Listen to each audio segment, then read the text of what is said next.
మీకు ఎక్కువ ఏ మ్యూజిక్ అంటే ఇష్టం? నాకు తెలుగు సాంగ్స్ ఎక్కువ ఇష్టం. ఏదో ఒక పాట పాడండి. మన పాత తెలుగు పాటలే ఉంటాం. ఏ పాట? పాత అంటే ఇళయరాజా సార్ సాంగ్స్ అంటే చాలా ఇష్టం. ఇది ఒక పాట మా కోసం. నా గొంతు కూడా బాగాలేదు ఎందుకు. పర్లేదు, మేము ఆటో ట్యూన్ చేస్తాం. నిజంగా అసలు నోస్ అంతా బ్లాక్. బటర్ఫ్లై అని పాడండి మా ఆడియన్స్ కోసం. ఏదన్నా పాడదామా?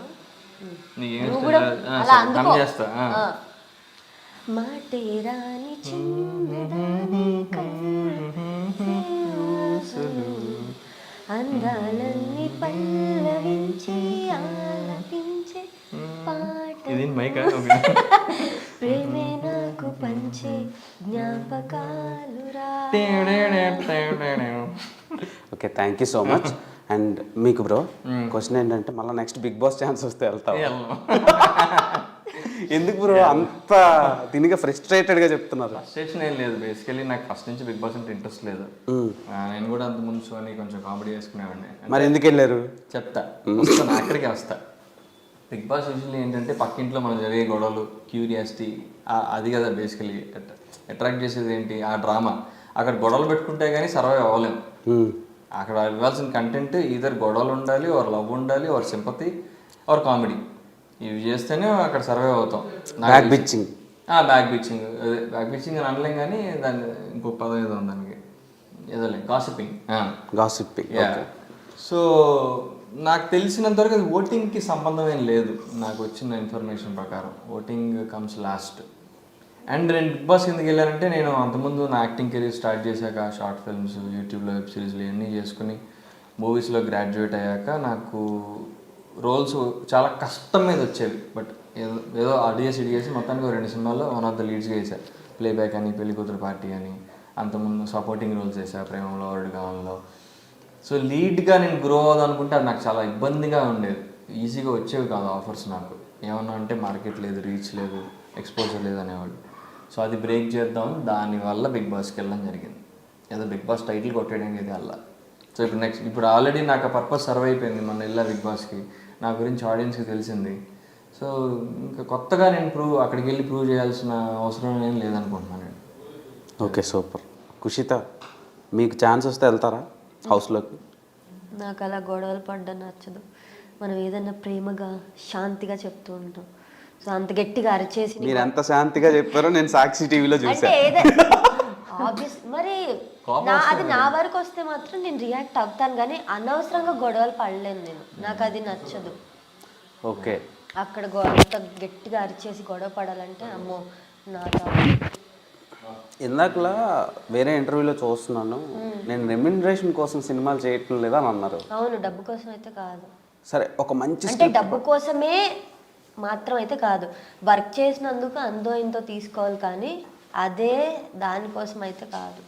ఓకే, అంటే స్క్రిప్ట్ బాగుంటే ఎంత అమౌంట్ అయినా మీరు వర్క్ చేస్తారు, అంతే కదా? అవును. సో ఫ్యూచర్లో ఎలాంటి జనర్స్లో వర్క్ చేద్దాం అనుకుంటున్నారు? నేను అదే అంటున్నా, ఆ క్యారెక్టర్ నాకు నచ్చితే ఏదన్నా నేను చేస్తా. ఓకే, ఈ ట్రోల్స్ మీద మీ ఒపీనియన్ ఏంటి? ఏమంటాను, ఏమనలేను, తిట్టలేను. అంత ఒక్కరా ఇద్దరా, అంతమందిని అయితే మనం ఇంకా సోషల్ మీడియాలో అయితే ఒక్కరికి సమాధానం చెప్తే అందరికీ చెప్పాలి, అంతమందికి చెప్పలేం కదా మనం. నా సైడ్ నుంచి అయితే నేను ఒక ఎక్స్ప్లెనేషన్, స్టేట్మెంట్ నేను ఇచ్చా. దాన్ని అర్థం చేసుకుంటే దాన్ని ఎలా తీసుకుంటారో ఇంకా వాళ్ళ ఇష్టం. అవును, కామెంట్లు ఎందుకు ఆపేస్తున్నారు రీల్స్ కింద? అదే చెప్తున్నాగా, నాకు కొంచెం సెన్సిటివ్, నేను అవన్నీ తీసుకోలేను. నా మూడ్ ఎక్కడ పాడైపోతుందో అని కొంచెం భయం అంతే. ఓకే, మొన్న ఒక 2 పోస్టుల మీద నేను కొలాబ్ పెట్టింది, ప్రొడక్షన్ హౌస్ కొలాబ్ పెట్టింది, దాని మీద కామెంట్స్ ఎనేబుల్ అయ్యి ఉన్నాయి. అప్పుడు కానీ నాకు తెలియలే దీనికి ఎంత ప్రాబ్లం ఉందని, ఫేస్ చేస్తుందని. అది మామూలుగా తన పోస్టులు కామెంట్స్ ఆఫ్ ఉంటాయి. సో నేను ఏదో ఫొటోస్ ఏదో కొలాబ్ పెడితే అసలు వస్తున్నాయి కామెంట్లు, చూస్తే నాకే చిరాగ్గా అనిపించింది. ఎవరు మనుషులేనా అనిపించింది నాకు ఆ కామెంట్లు చూస్తే. సగం నేనే డిలీట్ చేశాను.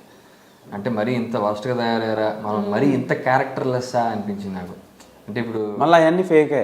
మళ్ళీ వాళ్ళకి ధైర్యం ఉండదు. ఇప్పుడు పర్సనల్గా కలిసి కెన్ హ్యావ్ ఎ సెల్ఫీ అని అడుగుతారు. అలాంటిది ఫేస్ లేదు. ఇప్పుడు పబ్లిక్ డొమైన్లో వాళ్ళు అంత జెన్యున్గా పెట్టినప్పుడు ఓన్ ప్రొఫైల్ నుంచి పెడితే మనం ఆన్సర్ చేయడానికి బాగుంటుంది కదా. మనం కూడా ఆన్సర్ చేయలేం కదా. ఇప్పుడు మనం ఒక సోషల్ స్టేటస్లో ఉండి మనం ఆన్సర్ చేస్తే అది కూడా మళ్ళీ దాన్ని ట్రోల్ చేస్తారు. ఇంకోటి కొంతమంది ప్రొవోక్ చేయడానికి కామెంట్లు పెట్టేవాళ్ళు ఉంటారు కొంతమంది, వీళ్ళ నుంచి రిప్లై తీసుకొద్దామని. ఓకే, మీ మీద కొన్ని ఎలిగేషన్స్ అనుకోండి సోషల్ మీడియాలో, మాకేం తెలియదు కానీ. సో ఫస్ట్ వేణుస్వామి గారి టాపిక్ ఉంది. సో అదేంటి అసలు అంటే ఆయనే చెప్పారు. ఇష్యూ అయిన తర్వాత ఆయన కలవడానికి నేను వెళ్తే ఇష్యూ అయిన తర్వాత అప్పటికి ఇష్యూ జరిగిపోయింది. అంటే ఆయన నాకు ముందు చెప్పానని ఆయన ఎందుకు అలా అన్నారో తెలియదు నాకు. తర్వాత మాట్లాడలేదు ఈ మధ్యలో, నేను అసలు ఆయన్ని కలవలేదు. ఇష్యూ అవ్వక ముందు కలిసి ఉంటే ఆయన అన్న నేను ఒప్పుకునేదాన్ని, అవును. కానీ ఇష్యూ అయిన తర్వాత కదా ఆయన్ని కలిసింది నేను. ఆయన ఏం చెప్పాడు, నన్ను ముందు కలిసినప్పుడే నేను చెప్పా అమ్మాయి ఎక్కడికో వెళ్ళిపోద్ది అంటే నాకు అది నచ్చలేదు. అలా ఎందుకు చెప్పడం అనిపించింది. సో ఓకే, అంటే అదొక పబ్లిసిటీ స్టంట్ అంటారు, అంతే కదా. ఆయన ఏ ఉద్దేశంతో చెప్పారో మరి ఆయనకే తెలియాలి. ఓకే, అండ్ దెన్ మీరు ఈ పొలిటికల్ పార్టీస్ గురించి కూడా కొన్ని, అంటే మీరు ఇంకో ఎగ్జాంపుల్ చెప్పబోయి ఒక 2 పొలిటికల్ పార్టీస్ని తీశారు, వైసీపీ అండ్ టీడీపీ. లేదంటే ఆయన అన్నారు, మంచి ఆయన పేరేంటి వేణుస్వామి, సాయి స్వామి, వేణుస్వామి గారు అన్నారు ఆయన. అంటే నేనేమన్నా, ఆయన అంత పెద్ద స్టేట్మెంట్ ఇచ్చాడు, మరి ఆయన్ని అడగాలి కదా మీరు. నా ఈవెంట్లో నన్ను వచ్చి అడుగుతున్నారు ఎందుకు, నన్ను ఎందుకు అడుగుతారో నా అలా ఫీల్ అయ్యి చెప్పాను, నా ఉద్దేశం అది. అంతేగాని వైసీపీ పార్టీ గురించి ఆబ్వియస్లీ నేను కడప నుంచి కాబట్టి నాకు వైఎస్ రాజశేఖర రెడ్డి గారు అంటే చాలా ఇష్టం అని నేను చాలాసార్లు చెప్పా. ఓకే, అంటే సిబిఎన్ గారు ఇష్టం లేదా? నేను ఏం అవన్నీ నేను ఇష్టం లేదన్ను, నాకు ఇష్టం మాత్రం వైఎస్ రాజశేఖర రెడ్డి గారు.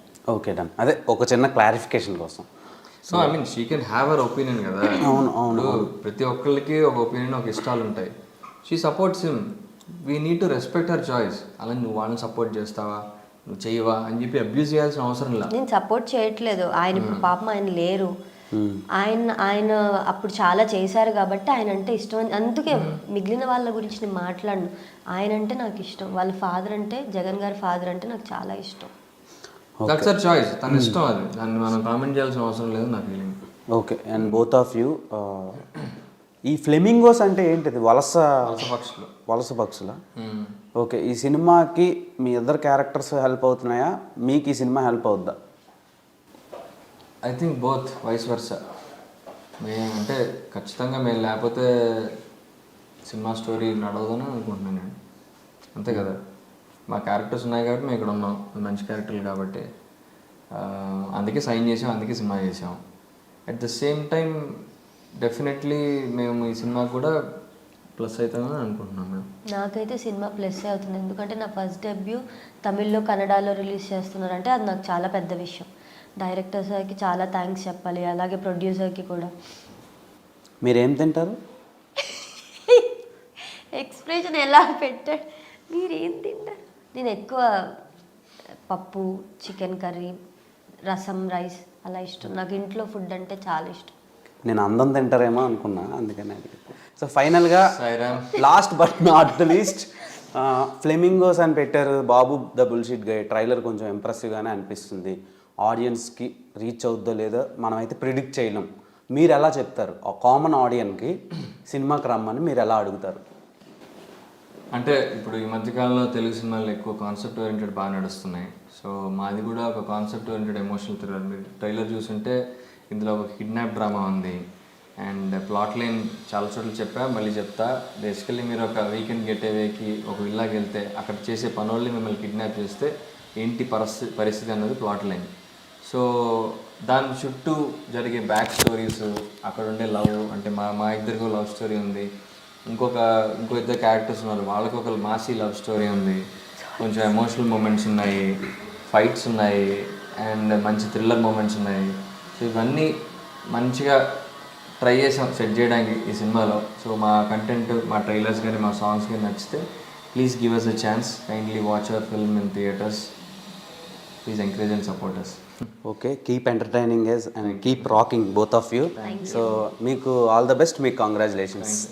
సో ఎందుకంటే ఆమె డెబ్యూ, మీరు ఆల్రెడీ సినిమా తీసి ఇంత కాన్ఫిడెంట్గా చెప్తున్నారు కాబట్టి ఆల్రెడీ హిట్ అనుకుంటున్నా, అందుకే మీకు కంగ్రాట్స్ చెప్పాను. Thanks bro. సో డెబ్యూ కాబట్టి ఈ సక్సెస్ని మీరు అలా కంటిన్యూ చేయాలని ఆల్ ద బెస్ట్.